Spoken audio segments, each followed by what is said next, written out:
welcome back to Budget Stuff Save Repeat. I'm Melissa. Thank you so much for being here. Happy June. We made it. It is June. We are entering the halfway point of the year. I'm excited. I am excited for every month that I stay consistent. I was listening to Deborah over at Deborah's Journey, and she was like, it's the consistency, and that's her word for the year, and I just agree with her. It's consistent. It doesn't matter the amount. If you keep doing it slowly, consistently, it will build and you will see results. So that is what I'm going to do. We have a vacation coming up in July that I have fully stuffed and we are ready to go. But we know that we like to go on vacation every year. So what I do is I save up little by little, and I break it off into categories. And we're going to continue to do that to save for our vacation for 2026. Even though we don't know where we're going, we're going to start saving for that vacation. So I have 100, 250, 70, 90, $350. So we have $350 that we're going to be working with, and these amounts won't always be this high. So I save when I can. So when I have large amounts to save, I save it, and then when I have to go smaller, I do that. So we're going to start off with transportation, and I'm going to put $150 in this one, and that will be 150. So I can do 1, 2, 3, 4. That's 150 because these are $25 each, and I got this from Budget with Tiffany. I know I usually use the what is it called, the vacation bundles, but I had so many challenges that I just wanted to get through and use what I have, like I've been saying. So I just went and picked out all my summer theme ones, and I'm going to go ahead and stuff that for my vacation for 2026.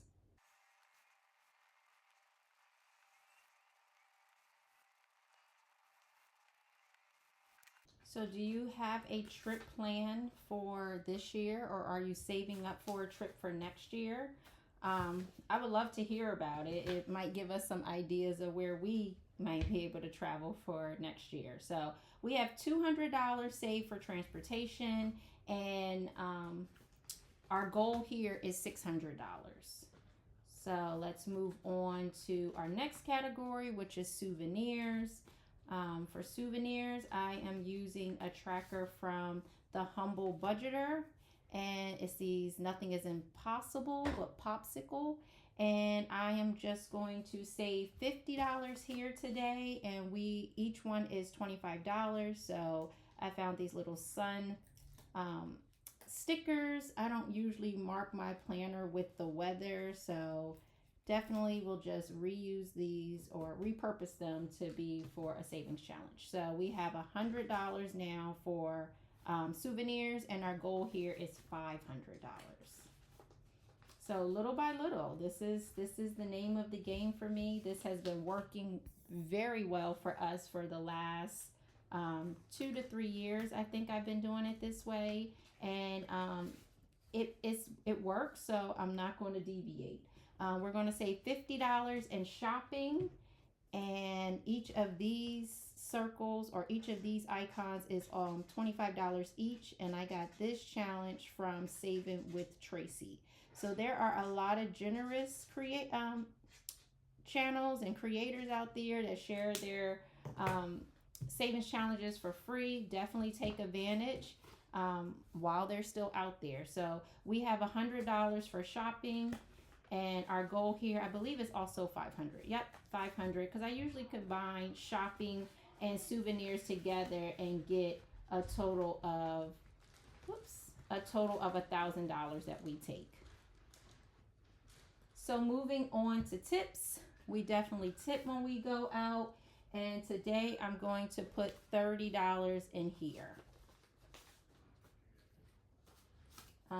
So tips, we'll just do 2 more. Each of these are $15 each, and the total that we want for this is $240, And so far we have 20, 30, 40, 50, 55, 56, 57, 58, 59, 60. $60 saved in tips.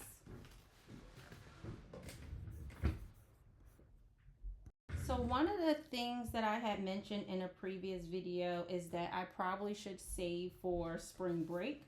We don't really go anywhere for spring break because we're going to have a vacation so soon thereafter. But we may go to Legoland or one day at Great Wolf Lodge.